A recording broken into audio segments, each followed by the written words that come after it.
নমস্কাৰ বন্ধুসকল, welcome to my YouTube channel Deepak জয়পালাৰ। আজি পুনৰ আপোনালোকৰ বাবে ভাল খবৰ আহি গ'ল। 16 ফেব্ৰুৱাৰী তাৰিখে চাকৰিৰ খবৰ আহি গৈছে। পুনৰ আপোনালোকৰ 4টা ভাগত কিছুমান গ্ৰেড 3 আৰু গ্ৰেড 4 চাকৰি মুকলি কৰি দিলে। ইয়াৰ কাৰণে আপোনালোকে এপ্লাই আৰম্ভ হৈ গৈছে। ইয়াৰ কাৰণে আপোনালোকে অনলাইন যোগে আবেদনসমূহ কৰিব কিছু বিভাগৰ ক্ষেত্ৰত, আৰু কিছুমান বিভাগৰ ক্ষেত্ৰত আপোনালোকে অফলাইন যোগে আবেদনসমূহ কৰিব পাৰিব। কোনকেইটা বিভাগত চাকৰিখিনি আহিছে, লগতে কেনেদৰে আবেদন কৰিব লাগিব, অৰ্হতা কিমান হয়, সকলোখিনি কথা মই আপোনালোকক এই ভিডিঅ' যোগে আলোচনা কৰা হ'ব। যদি ভিডিঅ'টো ভাল পায় ভিডিঅ'টো লাইক কৰিব, লগতে চেনেলটো ছাবস্ক্ৰাইব কৰি দিব এনেকুৱা ধৰণৰ ভিডিঅ'সমূহ প্ৰতিদিনে পাই থাকিবৰ বাবে। আহক আজি মই ভিডিঅ'টো আৰম্ভ কৰোঁ। আপোনালোকে ভিডিঅ'টো শেষলৈকে চাব, অকণো স্কিপ নকৰি। 4টা বিভাগত ভেকেঞ্চিৰ কথা আলোচনা কৰা হ'ব। প্ৰথম বিভাগটো হৈছে NK ইঞ্জিনিয়াৰিং ৱৰ্কছ গুৱাহাটীৰ ফালৰ পৰা। ইয়াৰ কাৰণে 11টা accountant, HR executive, storekeeper ইঞ্জিনিয়াৰিঙৰ ভেকেঞ্চি আছে। ইয়াৰ কাৰণে 28/1/2024 আপোনালোকে আবেদনসমূহ কৰিব পাৰিব। ইয়াৰ কাৰণে অনলাইন যোগে আবেদনসমূহ কৰিব পাৰিব। ষ্ট'ৰ কিপাৰৰ কাৰণে 2টা ভেকেঞ্চি আছে। ইয়াৰ কাৰণে HS পাছ বা এবভ কেণ্ডিডেটে আবেদনসমূহ কৰিব পাৰিব। এক্সপিৰিয়েঞ্চৰ ক্ষেত্ৰত 2ৰ পৰা 3 বছৰ বিচাৰিছে।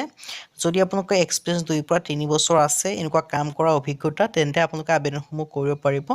প্ৰজেক্ট ইঞ্জিনিয়াৰিং ক্ষেত্ৰত ইলেক্ট্ৰিকেল ইনষ্ট্ৰুমেণ্টৰ ক্ষেত্ৰত 2টা আছে। গুৱাহাটী অফিচৰ কাৰণে ভেকেঞ্চিসমূহ খালী হৈছে। ইয়াৰ কাৰণে BE বা BTech কৰা হ'ব লাগিব, তেতিয়া আপোনালোকে আবেদনসমূহ কৰিব পাৰিব। আৰু এডুকেশ্যনেল কোৱালিফিকেশ্যনৰ ক্ষেত্ৰত এক্সপিৰিয়েঞ্চো বিচাৰিছে 2ৰ পৰা 3 বছৰ। একাউণ্টৰ কাৰণে 2টা আছে। এডুকেশ্যনেল কোৱালিফিকেশ্যন বিচাৰিছে BCom বা MCom, কোনোবা এটা যে কৰি থৈছে, তেন্তে আপোনালোকে আবেদনসমূহ কৰিব পাৰিব। লগতে এক্সপিৰিয়েঞ্চ হৈছে 2ৰ পৰা 3 বছৰ।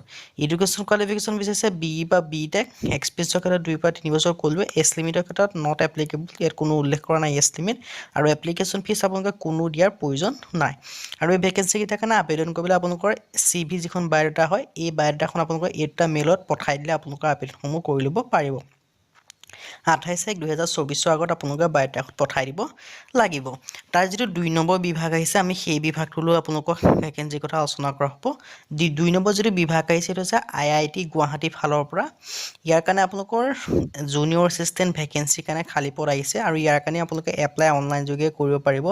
ইয়াৰ কাৰণে লাষ্ট ডেট দিয়া আছে 31/1/2024, জানুৱাৰী মাহৰ 31 তাৰিখলৈকে আপোনালোকে ভেকেঞ্চিকেইটাৰ কাৰণে আবেদনসমূহ কৰিব পাৰিব।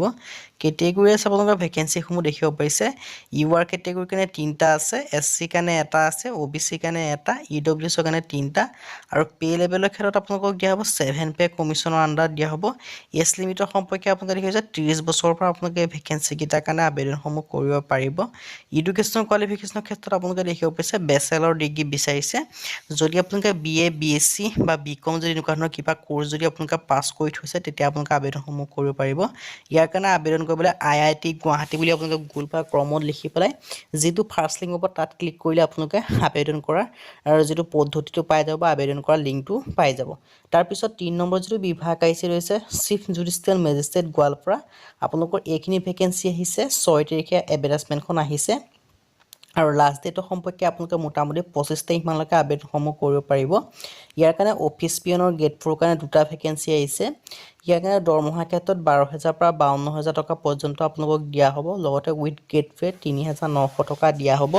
এজ লিমিটৰ ক্ষেত্ৰত 18 পৰা 40 বছৰলৈকে আপোনালোকে আবেদনসমূহ কৰিব যদি বিচাৰে কৰিব পাৰিব।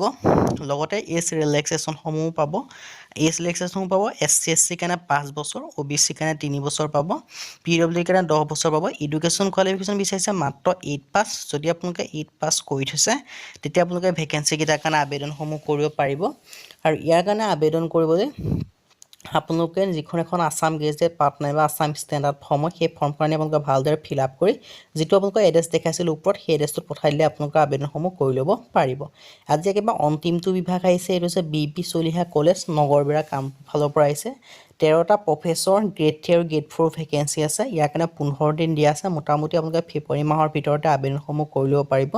প্ৰথম ভেকেঞ্চিটো হৈছে জুনিয়ৰ এছিষ্টেণ্ট। ইয়াৰ কাৰণে 1টা পোষ্ট আছিলে, আৰু ইয়াৰ কাৰণে আপোনালোকৰ গ্ৰেড 4 কাৰণে 1টা আছে। যদি আপোনালোকে ইণ্টাৰেষ্টেড হয়, দেন আপোনালোকে এই এড্ৰেছটোত আপোনালোকে নিজৰ যিখন আছাম গেজেট পাৰ্টনাৰ ফৰ্ম হয়, সেই ফৰ্মখন ফিল আপ কৰি principal secretary BP Chaliha college Nagarbera Kamrup pin number 781127 এইটো এড্ৰেছত আপোনালোকে লিখি নিজৰ যিখন আছাম ষ্টেণ্ডাৰ্ড পাৰ্টনাৰ ফৰ্ম হয়, সেই ফৰ্মখন ফিল আপ কৰি যদি আপোনালোকৰ এডুকেশ্যন কোৱালিফিকেশ্যন মিলে, তেন্তে আপোনালোকৰ যিখন ফৰ্ম হয়, সেই ফৰ্মখন আপোনালোকে ডাকঘৰ যোগে পঠাব পাৰে এই এড্ৰেছটোত, বা আপোনালোকে নিজে হ'লেও দি থৈ আহিব আবেদনসমূহ কৰিব পাৰিব।